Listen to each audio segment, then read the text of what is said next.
Okay, begin. ፌበን begin. ኦኬ ጤና ይስጥልኝ ተመልካቾቻችን እንኳን በደህና ለኢሲኤልኤ ፕሮግራም መጣችሁ እንላለን። ዛሬ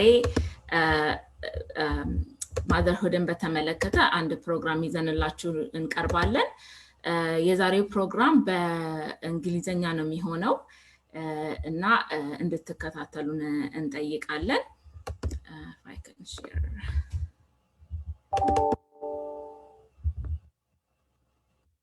ይቅርታ አንድ ጊዜ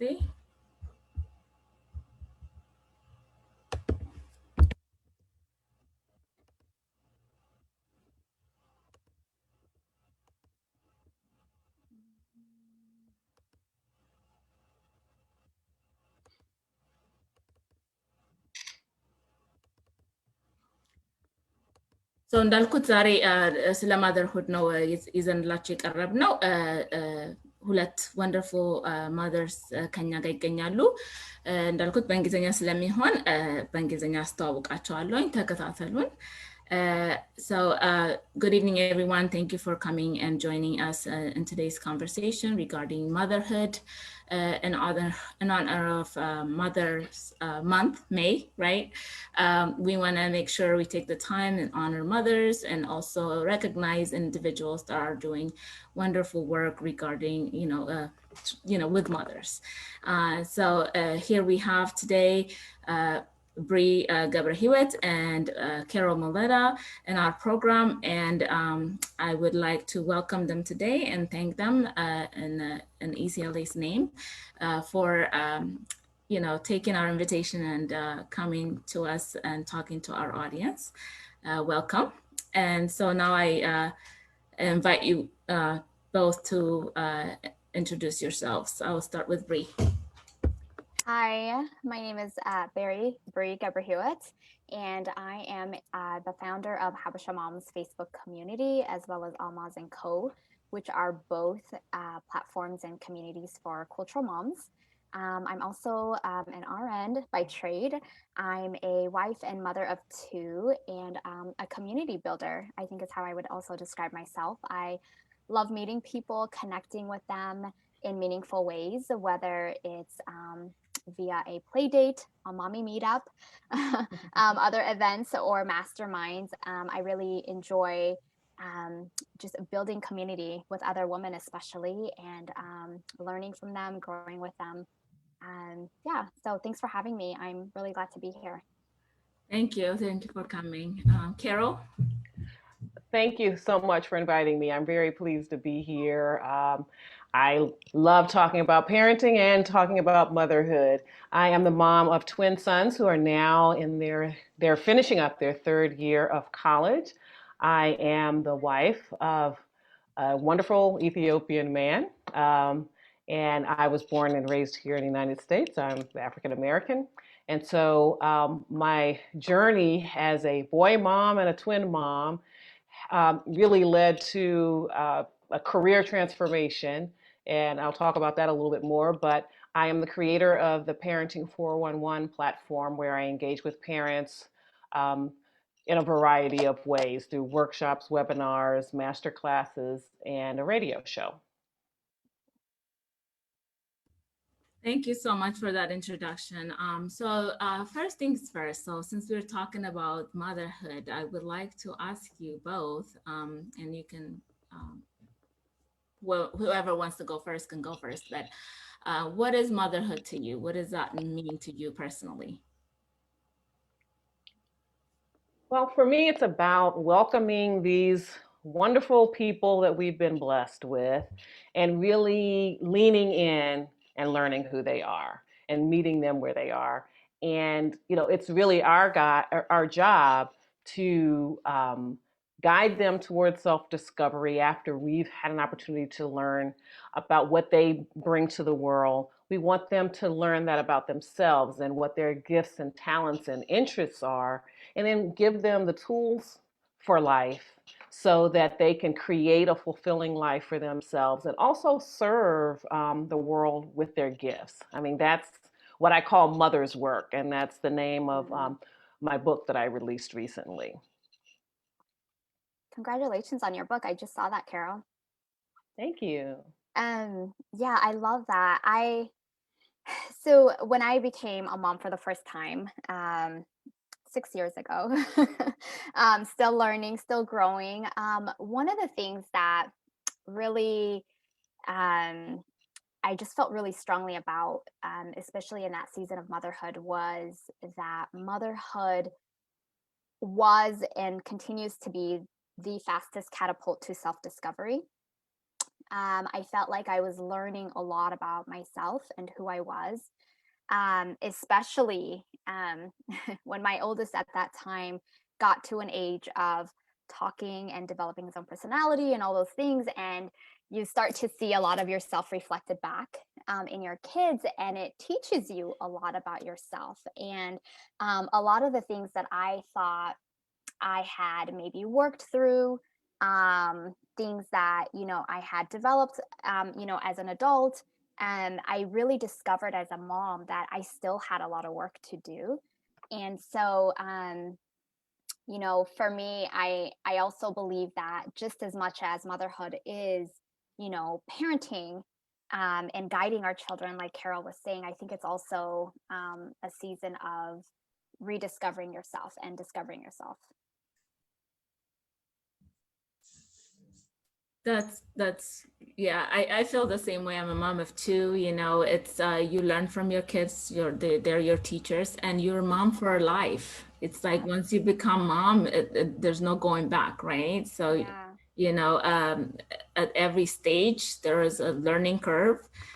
So as they grow, so does the learning, right? Yeah. So the next question is that what is it that you wish you knew that you know now? And we would like to also to share some things to future moms. What is it that you would like to share from your experience? Well, I can start. One thing I wish I knew before I had children was that to be honest, it's not as easy as it looks. And I don't mean that to scare anyone, but speaking for myself, I had younger cousins and all of that, and or maybe a friend would have a baby, and always, the babies are so cute and so fun and all that other stuff. But I really did not. I didn't babysit a lot growing up. How some people earn money, teenagers and whatever earn money that way. I didn't do that. So I really didn't know a lot about little kids. So I thought it was going to be easy. And so, of course, having twins, I was in for a rude awakening. I say rude, but in the end, it all worked out. But that was surprising for me. And then also, how quickly time passes by. Like, I can't even believe that my sons are in college. Wow. And and better than halfway done. It's just hard to believe. So what I will say is to really lean into the experience. You know, I work with parents, so very often they lament what they have to give up, the sacrifices that they have to make, the things they can't do anymore or whatever. And I just urge them to really become involved and just be grateful for this wonderful experience that they have. It's going to go by quickly, and that they can find small ways to do things that fulfill them, but you don't want to miss out on this transformation that's going to happen with your children. Mm. Yeah, I can attest to the time going by so fast, Carol. I still can't believe, I look at my kids and I'm like, how did you get so big? Yeah, when I was a first time mom, I think one of the things I heard a lot was, like you said, how hard it was gonna be. And absolutely, it's so right. But also, making sure you find the balance in motherhood and as a mom.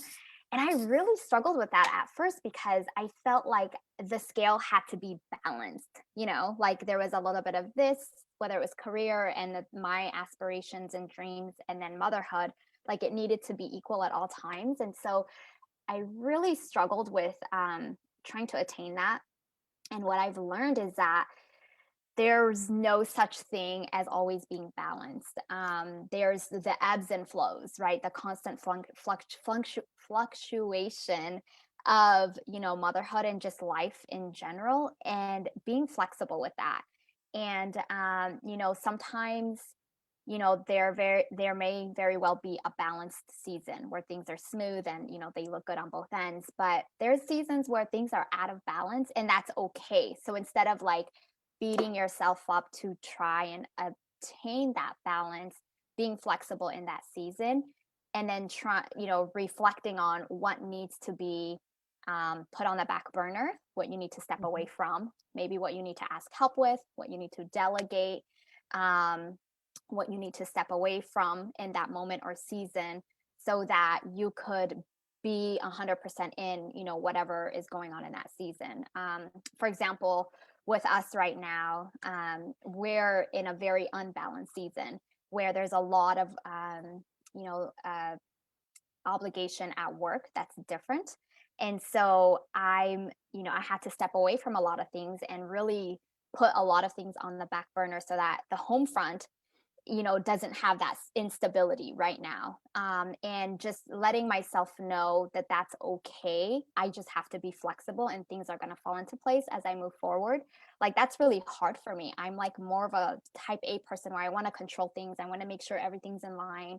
I want to make sure that the things that I've, said I was going to do or committed to, that I do them. And just learning to just drop the ball sometimes and just say, I can't do that right now. This is what needs to happen. And so that whole idea of balance, it's not always attainable, so don't try to attain that balance, and just be flexible in whatever season you're in, is what I would say.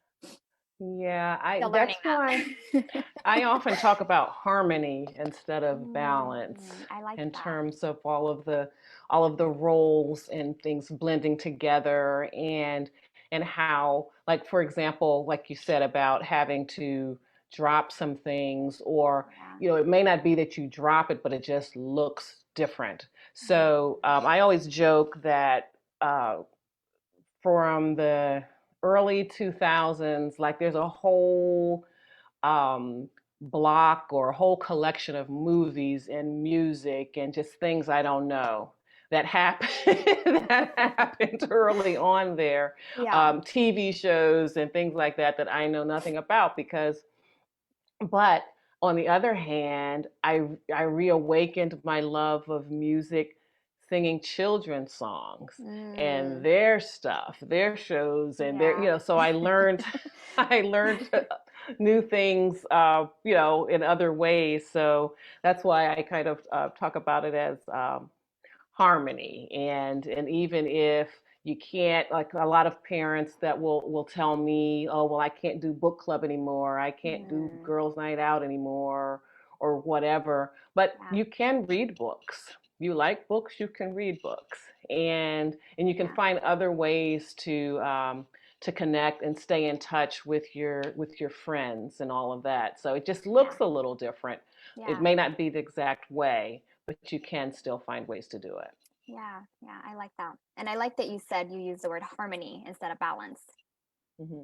That word feels better. I like that. Absolutely. There is no perfection in motherhood or parenthood for that matter. There's no perfect way of doing it. You're always going to get it wrong.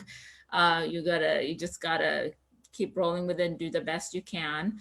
That brings me to the point of self-care. I know you guys talked about balancing or harmonizing, right? So how do you keep your individual self still and also be a good mom, and also care for yourself? What are some of the things that you do to maintain your self-care and your sanity?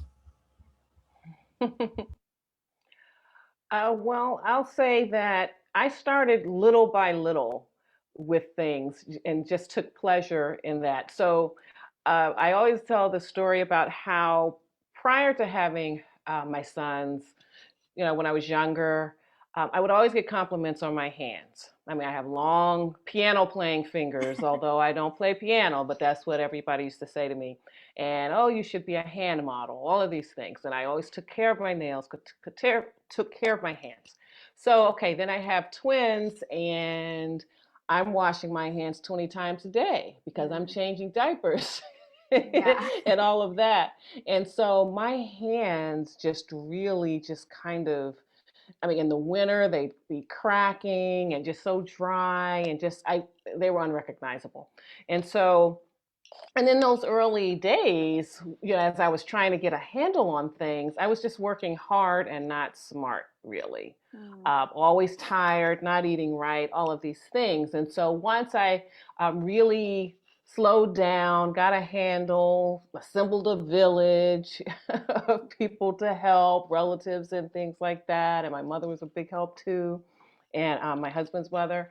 Then I was able to kind of steal some moments for myself. So the first thing I took back was, I'm going to reclaim my hands. This took about 3 or 4 years, but I'm going to reclaim my hands. So on Sunday afternoons, after church or what have you, I would just close the door in the bathroom. I'd wash my hair and I just have my music on and I would polish my nails. And that was so fulfilling. In my previous life, that was no big deal. That was no paradise.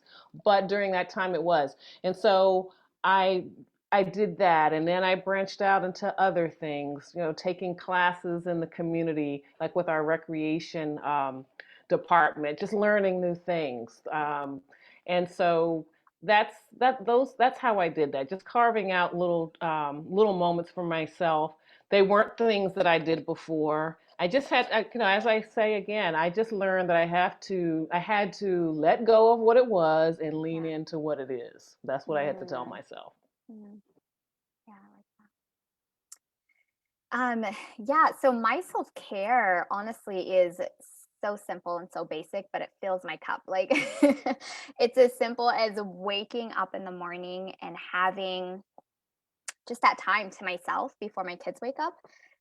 So I wake up really early before they do, have my cup of coffee, and it's just my time to myself. And it makes a difference in my day versus waking up with them and I have kids yelling and demanding things.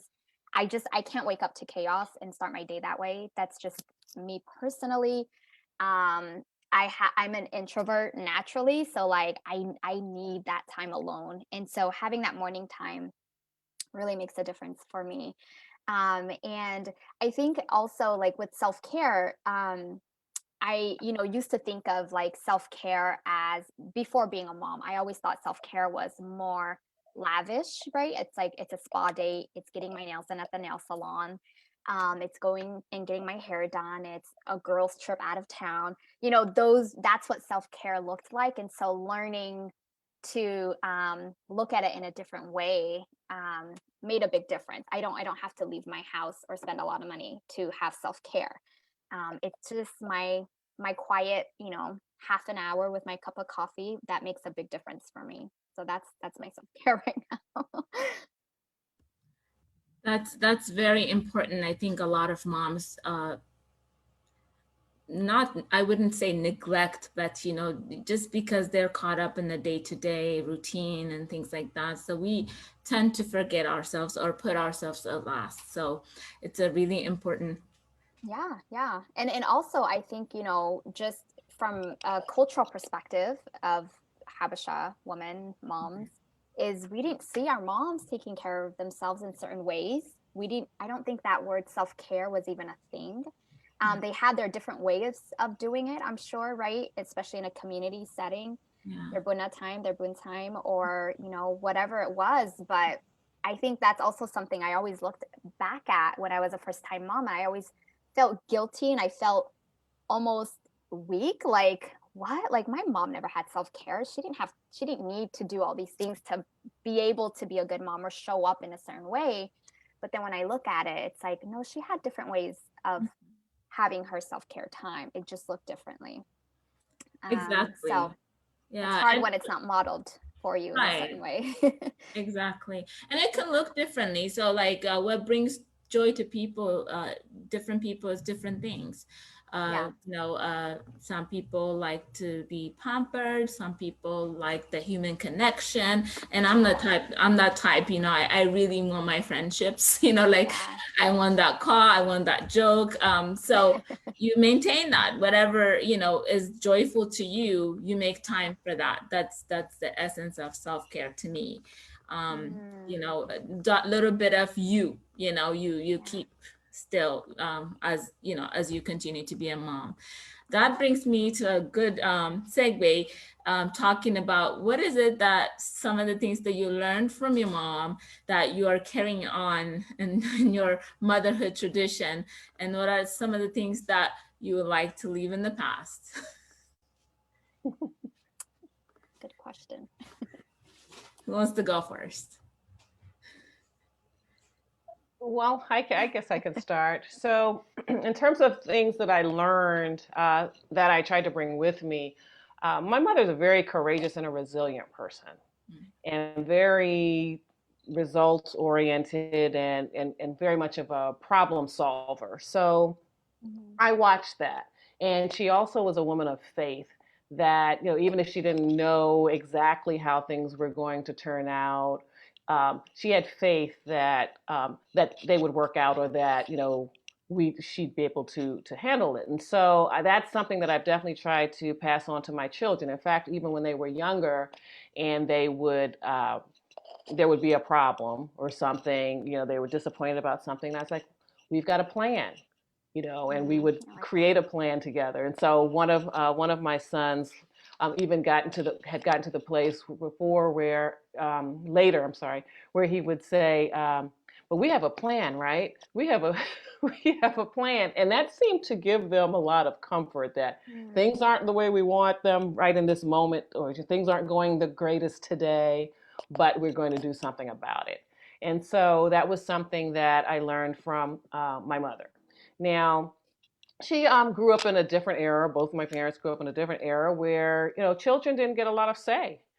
You really had to follow instructions the way they said do it, and really don't ask a lot of questions. And so my mother certainly parented me with love, but that's the way it was. And so I have a lot of the same standards in terms of behavior or respect or other things that we want our children to exhibit, but I gave them more choice than I ever had. And because I just think that it really helps to build solid decision-making skills, problem-solving skills, and you don't want them to all of a sudden be 13 and not have those. And so that's where I'd say I'm a little bit different from my mom, and really my mom and dad, and just uh, parents of their generation, honestly. And also, I take I take more moments for self care than I think I ever really saw her do. I think her self care was really came through her friendships with her girlfriends. I mean, and that I did bring forward, but she didn't do enough beyond that to really spoil herself and take some moments for herself. Yeah, so for me with my mom and what I've learned from her, which is a great deal, I think what stands out the most in terms of what I've learned from her, what I think I've gotten from her is the same as what Carol was saying about her resilience.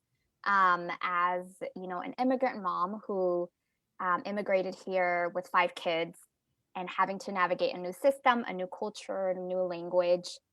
She did all of that with so much grace. I don't ever remember seeing her in a fret or fear or, just scattered. Like, she was always so graceful and elegant and put together. So not that I I've taken that from her, but definitely stands out as, you know, somebody that, you know, just could always figure out what needed to be done. She always put her family first, no matter what. And, you know, she did what she needed to do to always make us feel like she was always in our corner, always had our backs. We always knew mom's got us, you know? And so just that her ability to just like be on our level, like we didn't see her as like an authoritative figure, like we had respect for her, but it was different. Like she was on our level, like on more of like a friendship level. I don't know if that makes sense. And so I would say that's something that I naturally do with my kids. I mean, I get that from her is, you know, just the ability to be on their level and, you know, see them for who they are and, you know, just be that mom who could be on the ground with them and have fun and be present with them. So yeah, I definitely get that from her. And then the ability to always figure things out, definitely get that from her as well. So in terms of things that I wouldn't want to, you know, bring forth, I know I get from her is the inability to share difficult things. You know, there's that whole cultural, what do you call it? Like cultural way of like carrying yourself, like everything's always okay, right? Like when somebody asks, how are you? Or even when somebody close to you asks, how are you? It's always, everything's fine, everything's good, even if they're not. And so, I never really learned how to have difficult conversations and like really say when something's not okay. Really say when I'm hurting, really say when I'm angry, really learned how to bottle things up and hold them inside and just be good, like be presentable, be, you know, and that's just, you know, I think that's a cultural thing. And so it's definitely something that I've learned to do because that's what was modeled for me, but it's something that I work really hard not to do as a mom now because I don't want to pass that on to my kids. Like I want to be able to I want my kids to see me and, you know, be able to express my emotions, be able to say when I'm frustrated or upset, and then also model, well, what's the next step, right? Like, okay, now I'm upset, but this is what I'm going to do next, so that they could see a healthy way of expressing those emotions and then taking the next steps. So yeah, something that wasn't modeled, something that I didn't get to see and, you know, have example of growing up and have to learn as an adult. And then just being conscious of doing that with my kids now. Yeah. Yeah, that's you know, both of your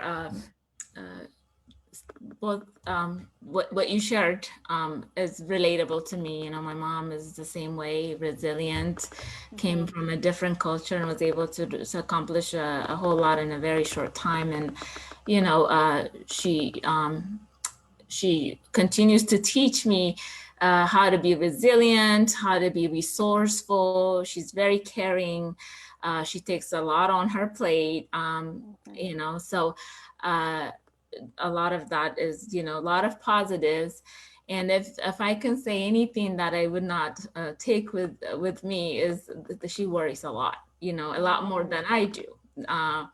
I often, you know, find myself telling her like, you gotta let go, you know, you can't worry about that. So she does worry about everybody, you know, her kids, the family, everybody's, you know, she's worried about everybody. So that would be one thing that I would not to take. But you know, everything else, you know, we learn from our moms. A lot of it, of who we are is from them, and you know, and the way they raised us. So kudos to moms, and today's program Absolutely. is to honor moms. And you know, that's why it's important to have these conversations, because a lot of these conversations don't really take place, you know, even with our moms. You know, we kind of get it because, you know, you have other conversations, you learn things. But I think it's a good, healthy way to have these conversations, to talk amongst ourselves, you know, future moms, to just have these discussions and learn from each other. So this kind of takes me to, you know, coming to a different culture and all of that other stuff. I want to talk about a little bit raising kids in a multicultural world, in the multicultural homes. What is that like for you? Who wants to go first? Am I the only one, or? No, I mean, even if it's the even if it's not from two cultures. Let's say, like, I know, Carol, like you're from here, and your husband is from Ethiopia, so that's a combined culture. But even if both the husband and the wife are Habesha, living in the U.S. and raising kids in the U.S. Yeah. brings some kind of cultural, So I know you both have different perspectives in this, so let's go ahead and talk about that. Sure. Yeah, I can start. So yeah, like you said, both my husband and I are Habesha, and it's still a struggle living here to raise them. We both grew up here. He was born here, I was not, but still, our upbringing was very different in terms of how much of our culture we were immersed in. So for me, at home, my parents were very strict. You are speaking Tigrinya, and that's it, because they were very just very gung-ho about the fact that we were living here, but we were going to retain our cultural heritage, we were going to retain our language, and we weren't just going to lose it because we were living somewhere different. They were very clear about that. And so we went to language school on the weekends, learned how to read and write the language, all of these things. My dad took it upon himself to give us history lessons. I mean, it was just very it was almost like living like in a different world within a world, right? Within, this society. And so that was my experience growing up. For my husband, that wasn't his experience, where for him, his parents wanted to quickly learn the language and, spoke the language at home. And it was almost like a way for them to even practice further with their kids. Whereas I think my parents are, their language is not as developed because they chose to continue speaking that at home with us. So now my siblings and I speak it fluently, and are just more immersed in the culture. So now fast forward with us growing, raising our own kids, my husband speaks it, but because it's not his initial language, he we have to remember to speak that to each other. So we speak to each other in English. And so, of course, our children, that's our first language with them as well. So we have to try really, really hard. They usually get most of the language from grandparents. I've signed up my son for language school so that he's learning it in a classroom setting. During COVID, actually opened up an opportunity for him to be signed up to a language school, which was awesome. But yeah, music, food, events, the grandparents, like those are the ways that we try to keep them immersed in it, especially when we don't live in a place where there's a lot of Habesha people around us. It's really hard, because they're not stepping outside and just seeing people that look like them, that speak their language, that share their cultural background. So it's that constant struggle, to make sure that they're reminded when they come home, whether it's food or the things that they see, the music they listen to, that they still are remembering like who they are, what their cultural background is. So it's a struggle for us, honestly. We have to be very intentional with it and try really hard. Right. Wow. So, I mean, I wouldn't really call it a struggle that we've had, and I see it also as not being too different. Just like you said, with two Habesha parents, I would also see it the same way, that when you just have two families coming together, being joined in marriage, so there's that balance, because you have different traditions on each side. So in that respect, I don't really see it as a unique struggle, but there certainly have been blessings. We were blessed to have my husband's parents living in this area too, and he came here when he was 10 years old. His family came here, and so they were here, and then my family's in the area too. So we were able to carve out our own traditions in terms of particular holidays that were spent, which place, and just frequent contact. Like even that's even different from my experience growing up. Both sets of grandparents for me lived in North Carolina, and we certainly saw them. It was only 5 hours away, so we certainly did visit them on holidays, and I spent summers there. But I really felt that it was wonderful that our sons were able to see their grandparents on both sides. On the weekend, they could come to the school plays and all of that. And of course, they had the opportunities to be immersed in the traditions of the families, both families. So that was really good. So they both eat Ethiopian food. They have, they're familiar with different celebrations at the weddings and other kinds of events. And my in-laws have books and art, and and we have it in our home and all of that. And so we've always made sure that they were exposed to that part of their heritage. They've been to Ethiopia, and really just starting from the very beginning, they have Amharic names completely. So they have American nicknames, but though they have, that was very important to me, that I wanted them to have that, and of course, to my husband as well.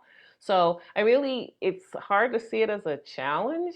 I think it's just something we'd have to do anyway.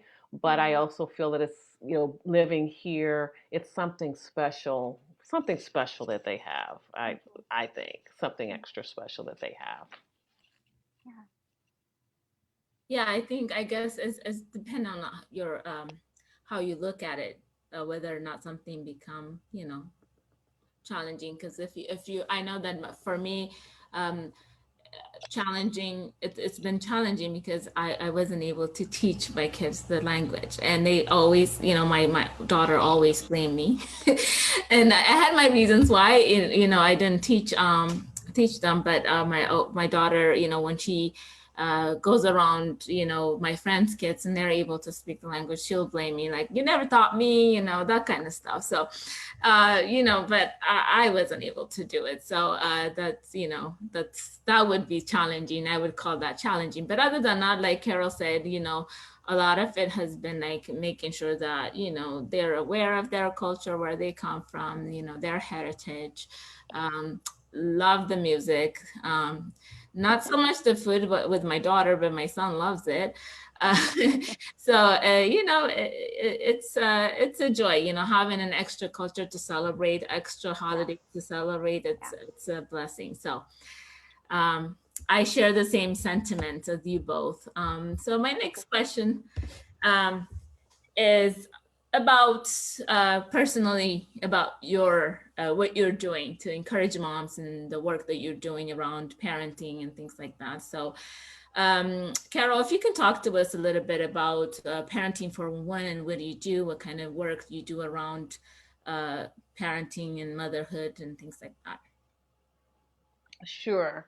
So I'm a certified parent educator and consultant, and that really was born out of me being a curious mom. Really, I had at the time had just turned 2, and of course, as you can imagine, they had a mind of their own. So I just wanted to take parenting classes because of course, I'm getting plenty of advice from people around me, especially the ones that don't have children, that want to tell me what I should do with my children.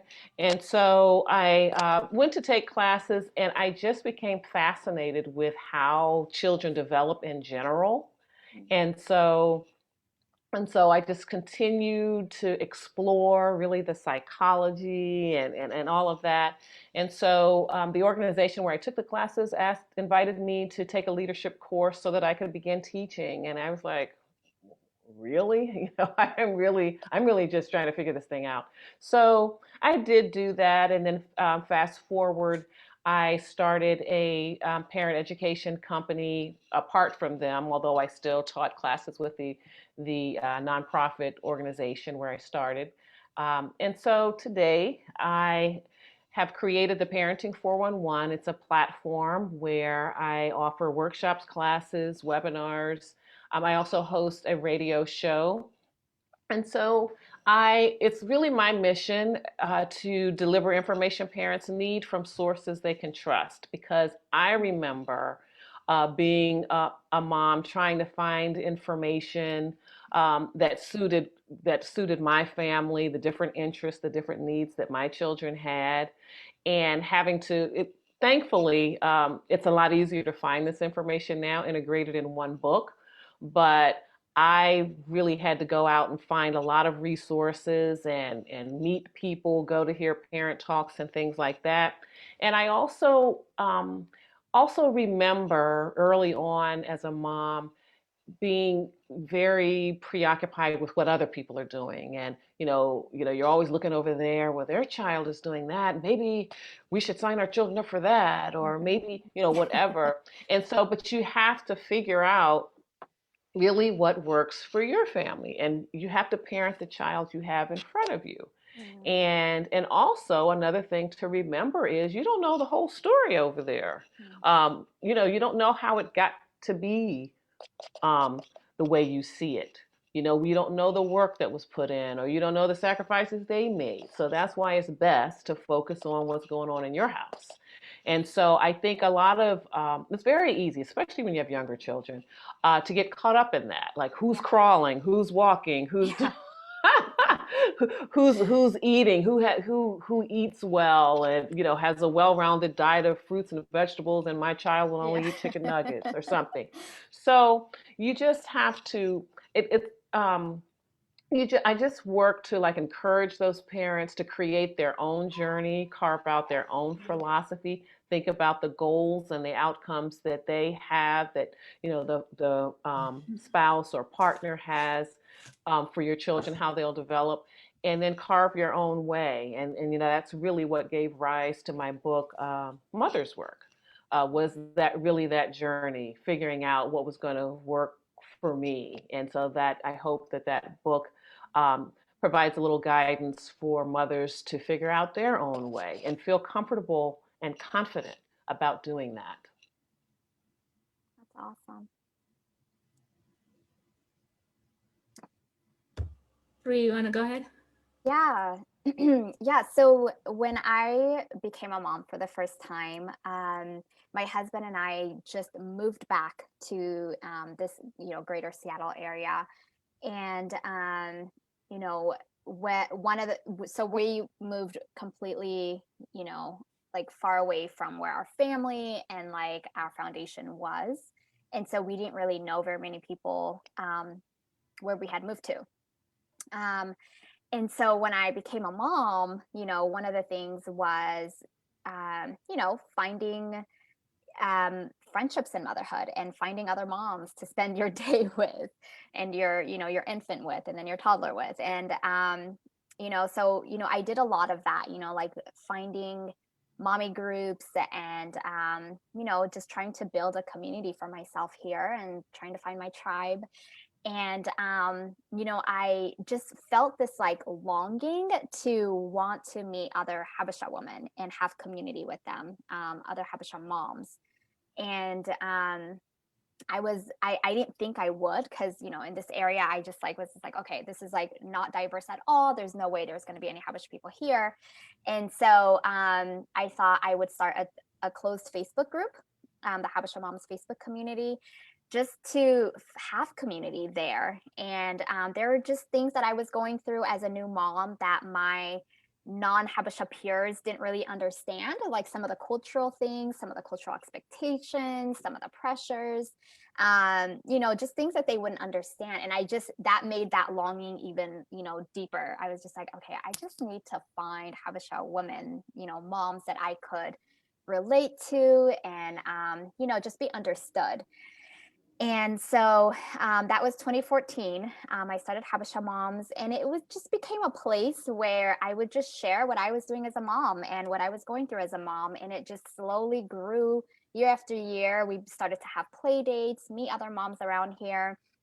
I happened to meet moms, believe it or not, that were literally one is like 7 minutes away, the other 10 minutes away in like different directions. So like all of my really close mommy friends who are Habesha live really close to me. They have kids who are around the same age as my kids.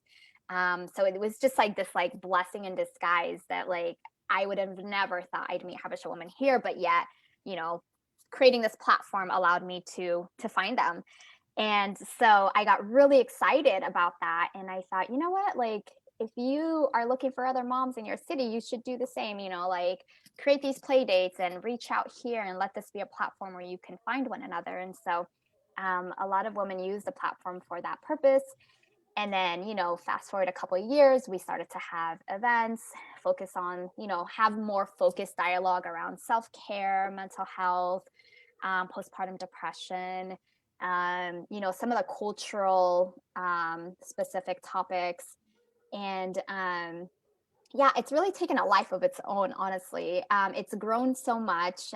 We've done meetups all around the world, created communities all around the world. We've had, you know, different events, especially during COVID. That was really fun.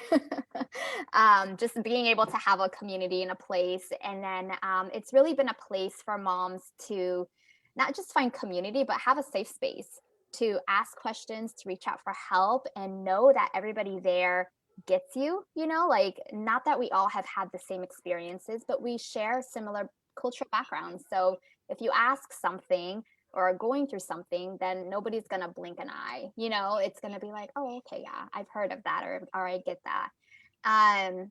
So it's really just been this safe space for us to, you know, navigate motherhood as these Western, half Habesha breeds of women who are really just trying to figure it out all out, really trying to understand what parenting looks like for us, because a lot of us are children of immigrants who were in a completely different mode of parenting, right? They were either in survival mode or really just trying to figure out a new, you know, society for themselves.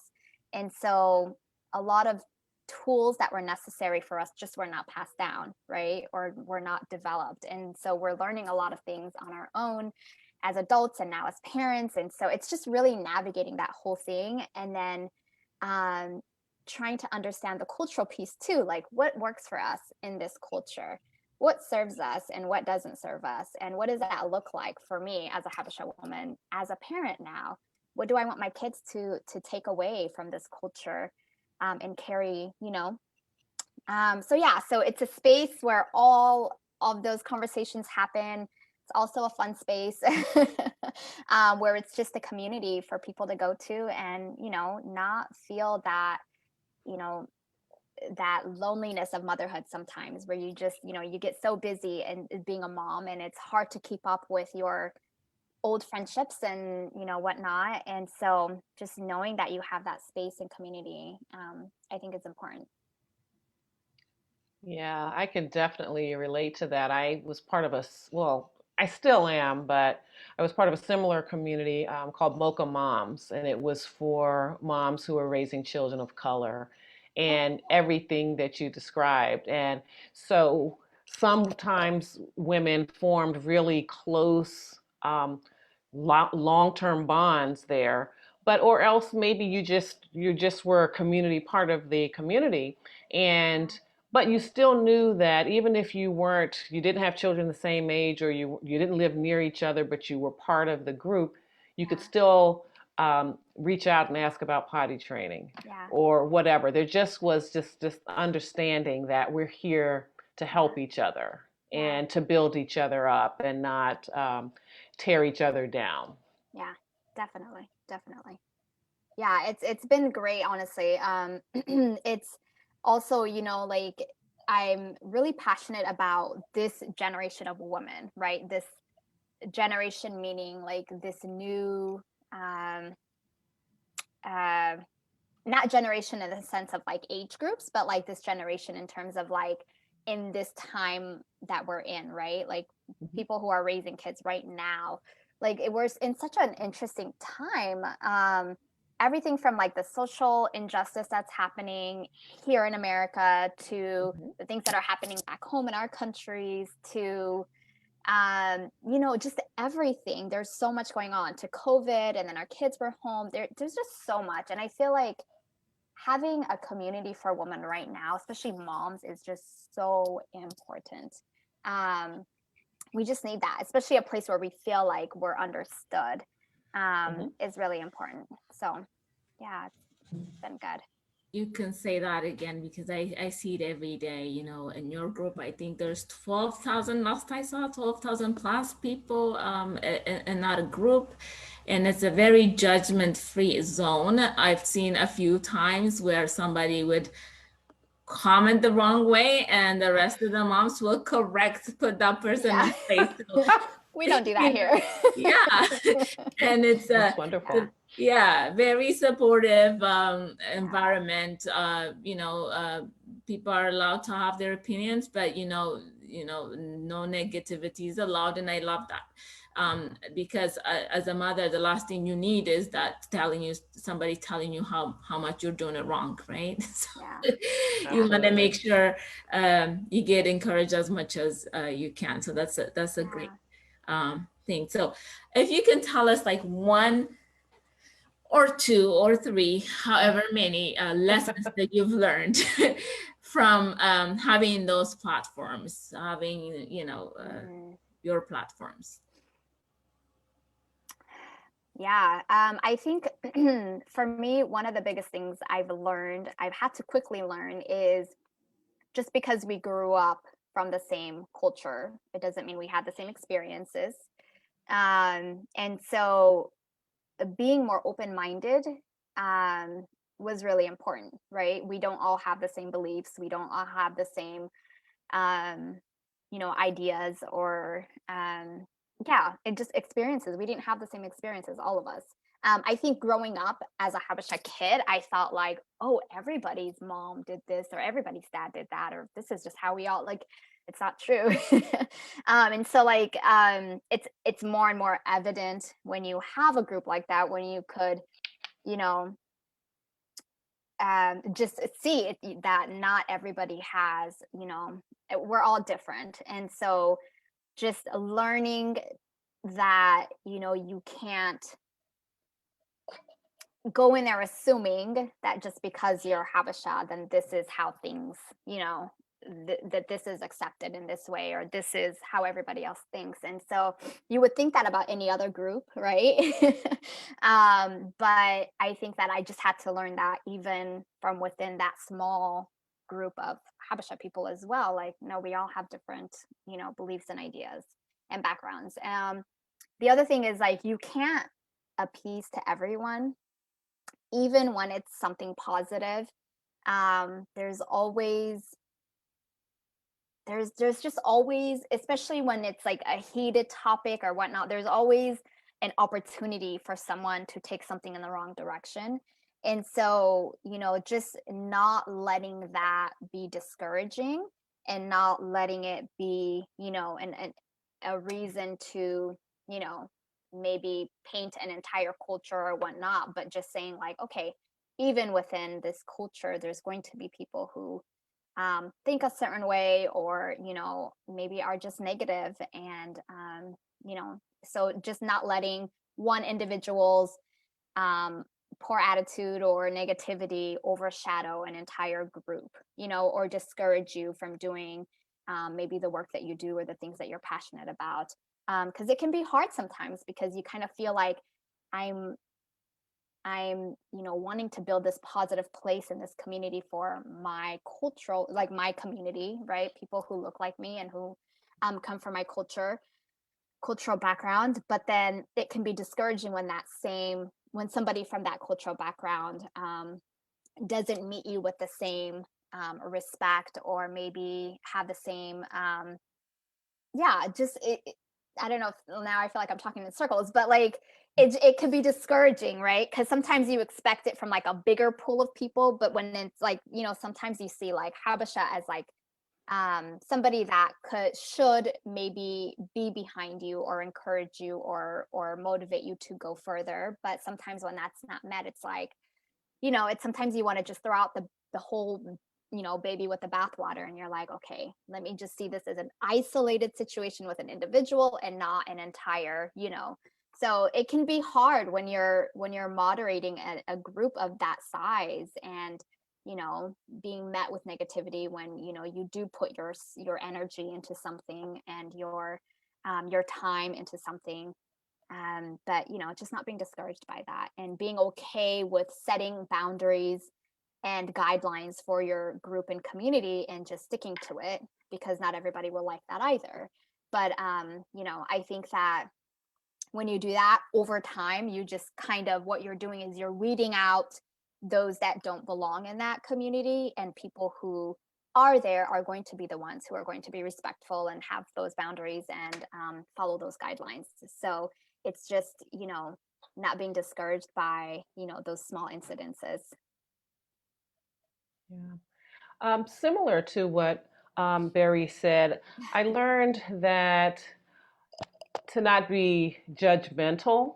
Because again, I would say before I became a mom, before I was married, I was very black and white, very much so, and really couldn't understand how, you don't see the brilliance in what I'm talking about or my idea. Yeah. And so, of course, my children helped me with that, to get over that, but also, in on the platform, just respecting that and welcoming the different perspectives for sure. I also just have this appreciation for the fierceness. We are fierce creatures, about not just about our children, but about your child too. Mm-hmm. Like, I mean, we're going to look out for your child as well. Like, if you are away, or, your head is turned for a moment, and we've got your child. And so I love that about moms. I've seen that again and again. And so I just, I think that we just connect on a different level because of the common concern for the well-being of children.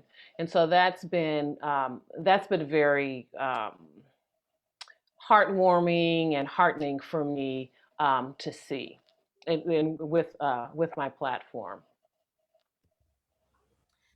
Yeah, I think I can definitely say in almost certainty that with the work you both doing, a lot of children are benefiting because their moms are better off for it, because they're learning from their peers and they're sharing with their peers. And Bree, like you said earlier, uh, especially in this pandemic time and the lockdown, here is an opportunity to connect with other people across the ocean from you, and provide some resources and be able to be a source of joy in some way, or peace. So a lot of children are thankful because you're doing the work you're doing. So continue, please don't stop, and don't let anybody discourage you. So and so if you can share with us anything funny or interesting that you have encountered in doing this work. I know there's a lot of recipe exchanges. Yeah.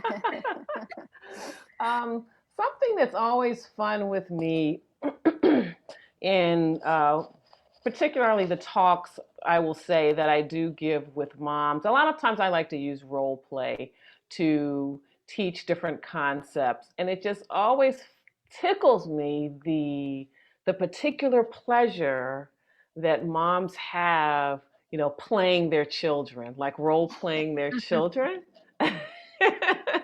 and and it's funny. Initially, it starts off that way, like they're imitating their children in different scenarios that I set up for them. Uh, but then it gives them that powerful opportunity to really, once the humor is over, to really put themselves in their children's place.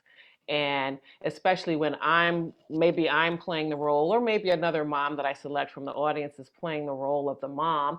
And then, and they're into their role, really turning things on. And then they realize what they might look and sound like to their child. So that's, part funny, but also very fulfilling when I see that happen, when I see that aha moment for moms. So I was thinking about this question earlier, and I was like, what is a funny moment that I can think of? And the first thing that came to my mind was this post. So there's a few members that come to mind who are just really good about, like making us laugh and sharing content that, just humor, right?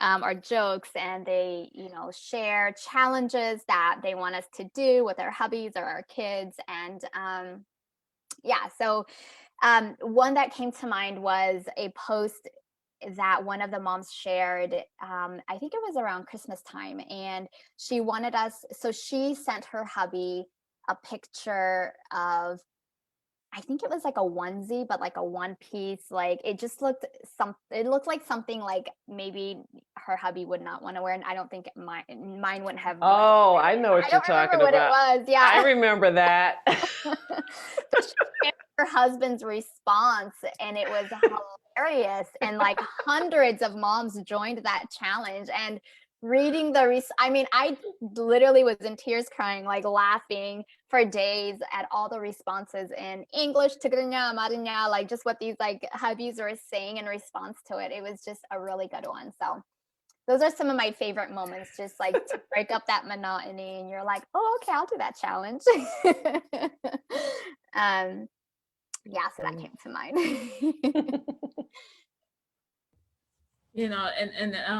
Although it's a serious work and you're doing a lot of great things and it's accomplishing a lot, there's a lot of fun too, I'm sure all the moms that take part in your trainings and your seminars and your group and the presentations that you all do, appreciate it so much. I know I do. For sure. So if do you have, I know Carol just published, and this is not your first book, I know you co-author other books, but you just published a new book, Mother's Work. So if you can tell us a little bit about that. And we do have freebies, so we're gonna send a few of our viewers a signed copy of Carol's new book, Mother's Work. But Carol, if you can let us know a little bit about your book. So Mother's Work is really a collection of stories and lessons that I learned, starting from when I was an outmanned and overwhelmed mom of twin baby boys. And so as I shared earlier, I thought parenting was going to be easy. I thought they were going to just love anything I told them to do, and we were just going to have a fun summer camp in my house. And of course, they came here with their own temperaments, their own moods, and their own interests. And so very quickly, I had to learn to get on board. And so, and then I also talked about as well how I just felt like I was just always running, trying to keep up with them. And I wasn't enjoying them as much when they were really little. I was like overwhelmed with, I've got to wash the bottles. I've got to, I was always thinking to the next thing. And I said, I really want to enjoy them. So I've got to get myself a little more organized and all of that so that I can really settle in and really parent these boys. And so this talks about that. I have a few funny stories in there about how I learned some lessons, but the reason why it's called Pearls of Wisdom is because I really feel like the lessons that I learned were really hard earned, just the way pearls are. I mean, we love to wear them, I have pearls on now, as a matter of fact. But we, forget how one pearl is created. right? I mean, when you think about a grain of sand or some other particle that gets into the shell of a clam or an oyster, and that process, that's really a defense mechanism of creating, excreting that nacre, that substance, and wrapping that grain of sand or whatever it is up so that it does not disturb the inner organs within that shell. And I feel that that's very much like what mothers do. Okay, they are, they take responsibility. I mean, dad's there, of course, for what I mean in terms of keeping the peace and keeping things orderly and all of that. We feel like that's our thing, and we fiercely protect that, our children, and we protect our peace.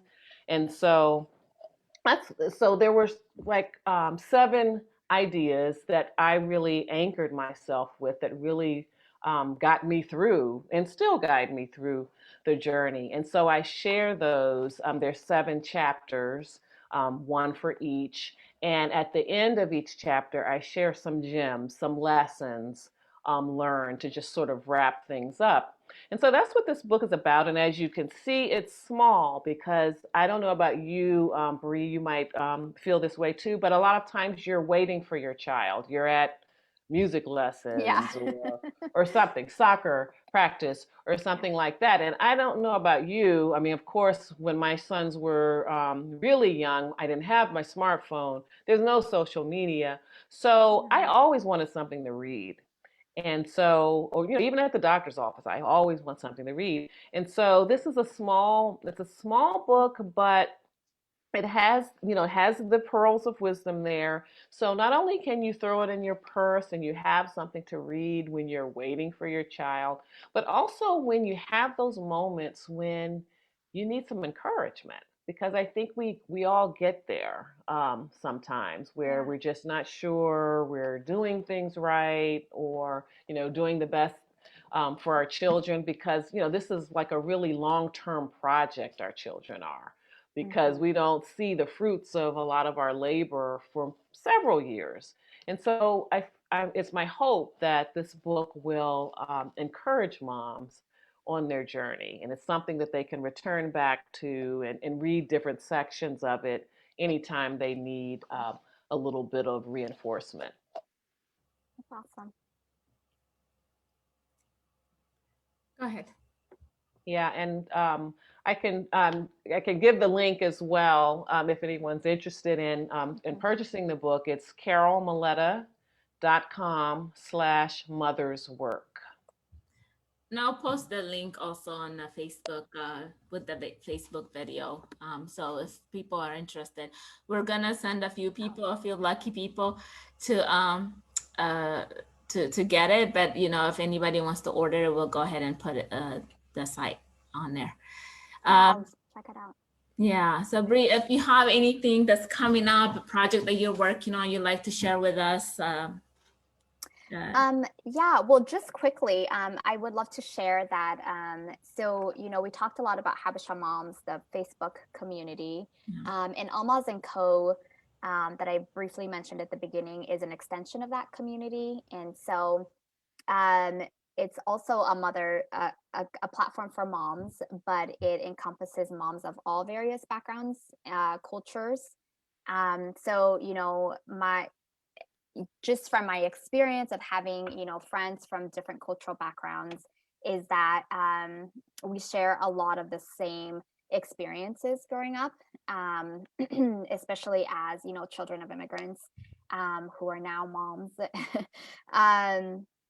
Yeah, so Almaz and Co really, just opens up that community to other cultural moms. And so I did a soft launch with just the Habesha moms recently of an app, so a community app, and we'll be launching it to, just more to the public recently here. And the whole purpose of the app is to, just find a more meaningful way, a better way to have connection and community outside of Facebook.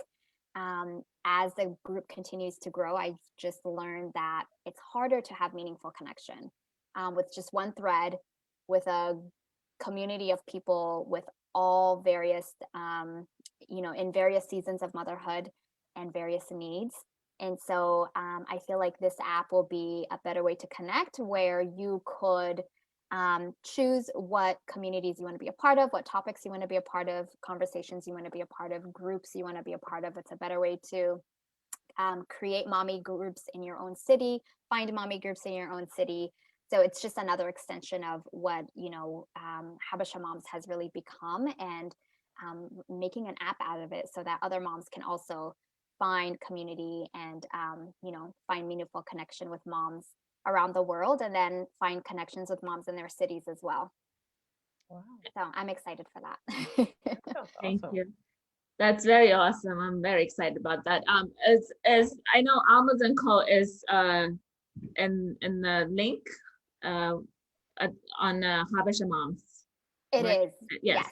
Yes. If Mhm. anybody wants to connect, and if any of our viewers do not know about Habesha Moms, please, I think you would benefit from becoming a part of the Habesha Moms. And also, if you want to connect with the Almas and Co, that link would be on the Facebook page. And I would also have that information attached to the video. Yep. And it's almazandco.com too. So they can learn more there. Yeah. So I don't see any questions. If you have any last minute remarks to moms in honor of moms, anything you want to share? One thing I always say is don't succumb to the pressure of motherhood. Just, keep moving forward. Everything is figure outable, and you got this. Find community. If you're not on Habesha Moms, come find us. Find platforms that will give you the resources that you need. There's so many groups and communities online, and just don't be afraid to step out and ask for help when you need it. You'll find that a lot of people are either experiencing or have experienced the same level of burnout, or stress or hardship that you're going through. And so just finding that community to just find a little rest in. So yeah, find community, and don't succumb to the pressure. Got this. Keep going. And yeah, thanks for having me here, Fabian. Yes, I couldn't agree more with what she has said.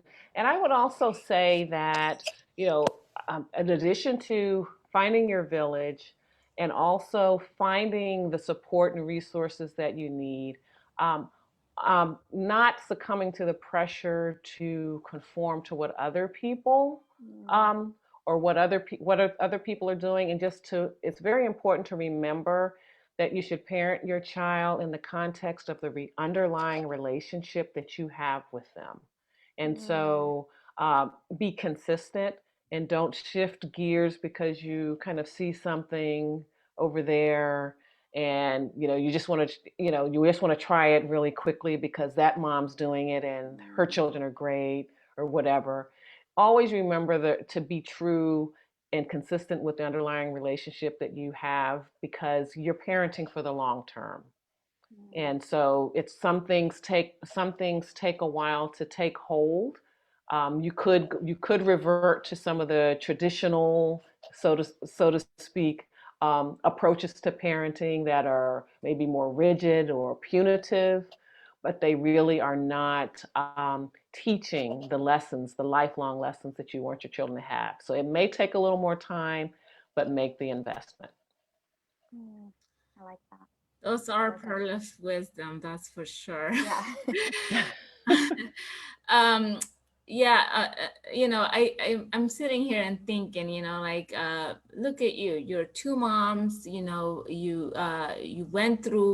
going through motherhood, and you use your voice to empower other people. So I want mothers to be encouraged to know the power within them.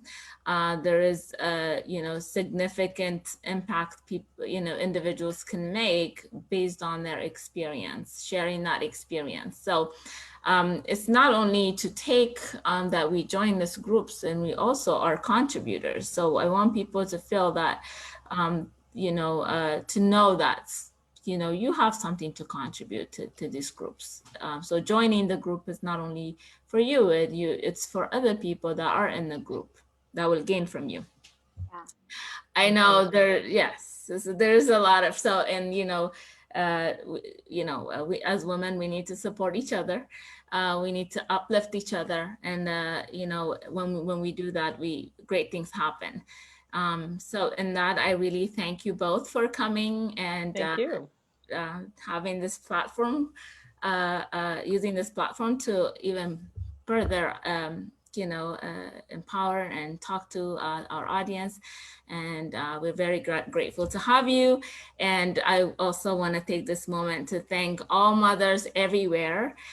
We recognize you, we see you, and we love you. And happy belated Mother's Day. This was supposed to happen a few weeks ago. Oh, really?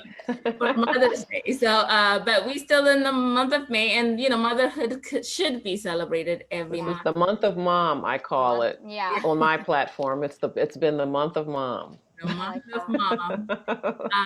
But on the other hand, we're not forgetting about our dads too.